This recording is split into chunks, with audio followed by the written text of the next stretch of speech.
Greg, your firm has handled countless workers' comp cases. What industries do you see the most repetitive stress injuries in? I would say primarily in warehouse jobs is probably where we see it the most, or assembly type work. Warehouse where there's a premium on frequency of packaging, for example. We have noticed, especially over the last few years, a lot of claims coming from that, trying to repetitively and as fast as possible put items in the packages or potentially take them out. Seeing a lot of those types of injuries. Assembly, too, a same kind of deal. If it's very fast paced, putting pieces in and out of machines, a lot has to do even with body positioning. If it's sort of an awkward position, you can see that occur. Or if uh, force is needed. For example, some of these older factories and stuff, the machines start getting a little wonky, and all of a sudden, instead of just placing a part into the machine, you got to kind of jam it in there or use force. Then that combination of frequency and the need to use force can a lot of times cause cause an injury, whether it's hands, wrists, shoulder. So we see a fair amount of that in repetitive motion. And then, of course, there is in office settings. I've got one particular client who works for a financial analyst, and she is typing all day long, typing information on various clients. And unfortunately, she developed carpal tunnel syndrome in both hands, and we were able to get her claim allowed for that repetitive stress type of an injury. So those are a few examples. Yeah, those are good. Let's just unpack all three of those briefly, but starting with the last one first. Now, is there like a threshold to prove that it's just not normal wear and tear? And as we age and we all have more, what's the inflection point of like when you should consider that this is work related? Is there one? Yeah, I mean it is obviously a case by case basis. A lot of certainly if the individual has diabetes, we see that come up a lot from the employer community to argue that it's really a diabetic condition that led, for example, to carpal tunnel syndrome, because there's been in the medical literature some connection there. But even in those cases, we've still been able to establish claims. Again, a lot of it just has to do with the frequency and the actual mechanism of injury. So for example, in the office setting, someone that's typing, well, if they're typing, but they're really only, 15 minutes out of each hour actively using the keyboard, that's going to be a lot tougher case than the person that's, 50 minutes an hour is literally inputting information, using their keyboard or using their mouse, etc. So the key usually in those cases is the frequency of the use of the hands and arms. So would you use your resources to maybe document if there's a set break policy, or if they were, taking precautions to make sure that it's preventative in nature? Yeah, we certainly ask a lot of very specific questions of our clients. Typically, what we'll do is prepare an affidavit to exactly capture our client's description of what they do and the frequency of it. And we get pretty specific with them. Sometimes that's a lengthy conversation because a lot of times, they may not remember a certain aspect of their job. And once you start asking more questions, they're like, oh, well, yeah, actually, I have to do this, you know, um, twice a day. That also causes repetitive motion. So you try to get a very accurate and specific description of their job duties, put it in an affidavit form, and that's what we typically would send either to their doctor, or sometimes we'll use an independent doctor to be able to review that and then hopefully write a very specific report indicating whether or not they believe that description of work did, in fact, within reasonable medical probability, that's the key legal phrase, cause, whatever diagnosis they're suffering from. Yeah. Speaking of medical, do you have the resources to maybe pull in an expert to counterbalance like the diabetes issue or it's normal wear and tear issue? Yeah, we absolutely do. We have some doctors we've worked with for a very long period of time that are skilled in occupational medicine, I would say, and overall medicine. And we utilize them to do an exam, talk to the client, review, as I said, like the affidavit, to be able to prepare a report that we think gives us an excellent chance of getting the condition allowed in the claim. Or in many of those cases, of course, there's going to be evidence against us, whether it's in what we call a state fund claim. The BWC will obtain a medical review from one of their doctors that typically is unfavorable. If it's a larger employer, then such as your hospitals or your manufacturing plants, your warehouses, they're going to get their own quote unquote expert to say, no, this either is just old age or it's due to diabetes, or there's really never been a guaranteed medical connection between repetitive injury, repetitive stress in this diagnosis. Those types of things will show up in their report. And the doctors we utilize, we typically ask them to rebut the opinions and conclusions of those physicians. Okay, those other two examples that you mentioned, warehouses and manufacturing, in my mind, I'm drawing one that's quite Amazonian in nature, where it's very high paced, and so they're going to have a lot of experts, you got to think, because they know that this is an occupational hazard, no pun intended, to run things like that. Even though they might have the right lift harnesses on the wall, they might have the right policies in place, but sometimes those aren't enforced. So, and then the other one would be a factory that that doesn't have an HR department that's really forward center in production, and they're just not going to have. They might have some resistance. So, do you see the reason that a lot of people don't even try, because they feel that it's like a Davy and Goliath? I mean, is there any words of encouragement that you can offer to that?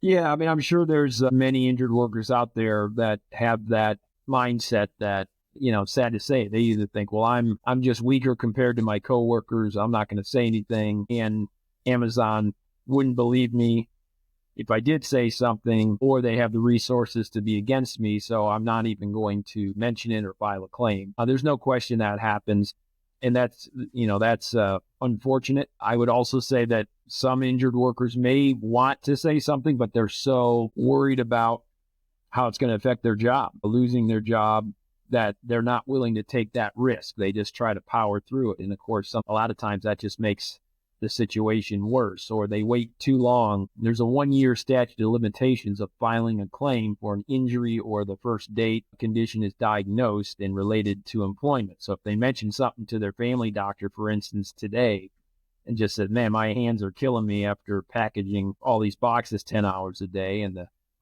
treating physician the family doctor makes a note in their chart, and Amazon finds that, and the injured worker over a year later says, I've got to now file a claim, there's a good chance that claim is going to be denied because they didn't do anything within that 1-year period. So the advice is, again, it's free to talk to me or anyone with our firm to at least get information. So the hope is any injured worker that's dealing with pain or specific symptoms that they think is potentially related to their work duties, they should seek a legal opinion, because we can give them sort of the ins and outs of what could happen, may happen, etc., to help them guide whether or not they want to officially file a claim, or if they have filed a claim, do they want to get representation. The key is to talk to a specialist, and that's what we are. That makes sense. Now, you mentioned a 1-year sort of statute from the time that you mentioned it. I was wondering, what about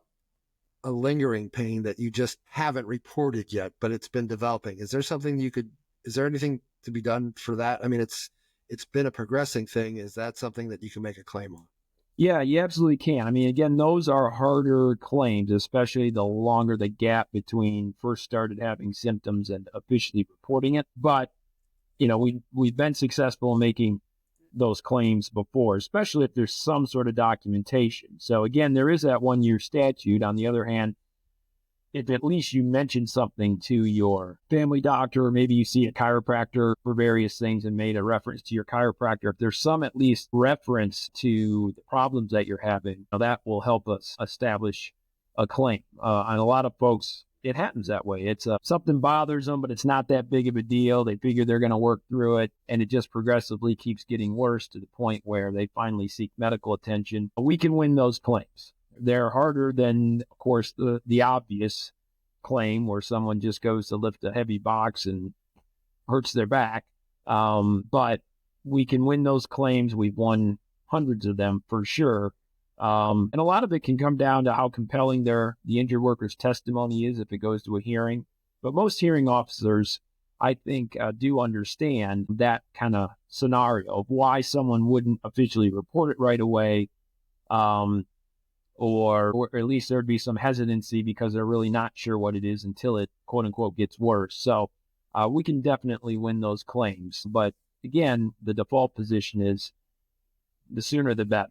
So the sooner you have kind of this pain or this issue that isn't going away like you expected it to, that's the time to reach out and get information and talk to a specialist. Speaking of specialists, your law firm not only specializes in workman's comp, but say that the outcome is a little bit more long-term or serious, and that person can't return to the same type of work, or maybe has to look at some sort of disability. Do you handle that, or do you refer that out? Yeah, that's the great thing about our firm. We kind of handle all the different aspects. So there's different types of awards in workers' comp. In the scenario you posed, if an individual can't go back to their normal job, of course, the first question to ask is there a light duty job at the same employer? If so, we try to coordinate getting them a light duty job. And if that light duty job doesn't provide the same amount of hours or the same rate of pay that they were getting when they got hurt, we can try to get them something called wage loss benefits to make up the difference in pay. If there's no light duty work available with their employer where they got hurt, they have an opportunity to try and find a job elsewhere, with a different company altogether that fits within the restrictions, and the same rules apply. If they're unable to get the same amount of hours or same rate of pay that they did at the time of injury, we can try to get them wage loss compensation to make up the difference. And finally, there is a process called vocational rehabilitation that's available either through BWC or for the larger employers. The self-insured employers have to provide at least some sort of vocational rehabilitation. What that means is, okay, if there's essentially a conclusion that the individual is unable to go back to do that job where they were hurt, they can see a vocational counselor to help them put a resume together, help them figure out where to look for work, and they can get paid while they go through a vocational rehab program, which tries to identify the injured worker's skills, capabilities, et cetera, and give them some advice on how to look for work. And they can get paid while they go through that program. And then obviously if they find something, again, then it switches back to us to try to get them wage loss compensation if it's not paying them what they made at the time of it. Well, it seems like you did this before.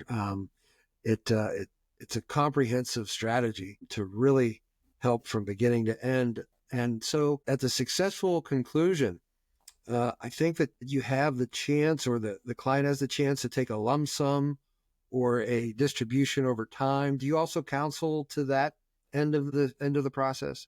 Yeah, we do. Settlement is, to be upfront, that's, the largest percentage of our revenue comes from settling claims. So it's an important aspect of each claim, but each claim is so different. For example, if the injured worker is still working with the same employer, virtually none of those claims can settle if you're still with the same employer. I think the theory there is, well, we don't want to settle with Joe Smith, and then a week after we pay him money to settle out this low back claim, he has another low back injury. I don't know. I think that's kind of borders on paranoia, but I think that's sort of the baseline of why typically employers won't agree to settle a claim with a current employee. However, if the injured worker certainly moves on from that employer, that opens up the possibility of settlement. But it really is just a case-by-case basis. For example, even though that's our main source of revenue is settling claims, the number one thing is what's the best thing for the injured worker. And if the injured worker has got a injury that we think there's a pretty good chance they're going to need surgery in the not too distant future, then we don't think we'd be representing our client in the best way possible if we kind of encourage them to settle the claim, and then all of a sudden they need a surgery and for the injury, and it's up to them to pay for it. So, we're very aware of that and try to take the client's best interests to heart. Having said that, there are different times in certain types of claims where, based on procedures and how employers are assessed insurance premiums and stuff, that sometimes an injured worker's claim may be worth more value at a certain time than it might be at another time, just based on, as I said, procedures and like insurance premiums. So the argument goes the other way too. We know that because this is what we do. So in those cases, we may be a little more proactive with our clients to say, hey, we're likely to get you a little bit more in settlement if we do it now than we might, all things being equal, a year from now. And at least give them information so they can make the best choice. Well, it sounds like you have everything in hand, which is a peace of mind factor, that you have the resources, you have the knowledge, you have the know-how. And, doing this yourself can be a daunting task. You come into it free of charge. There's no charge until you're successful in one way, shape, or form. And you really give guidance not only on the particular filings and the paperwork and the, and the numbers, but all the emotional aspects and the support. So if someone is considering, because they've been having a nagging, or that just started, or they know somebody that is, suffering from this and they think it's work related, how could they get in touch with you? Yeah, again, greatly encourage any individual in that situation or knows somebody to give us a call. Our phone number is 614-221. The website is AGClymer. That's AGEECLYMER.com. You can check us out on the website. There's also an inquiry area on the website itself where you can send us a message and we can respond. But we're happy to take phone calls. We have, 6 attorneys that are specifically just doing workers' comp. So pretty good chance you're going to be able to catch one of us as soon as you call or get a call back that same day to hopefully answer your questions. And yeah, not every call we take results in a client, but we feel like it's a win if we provide information to the injured worker. And even if they don't want our help or think they need our help today, they're going to remember us for treating them with respect and answering their questions and not charging for our time, should they or someone they know need our assistance down the road.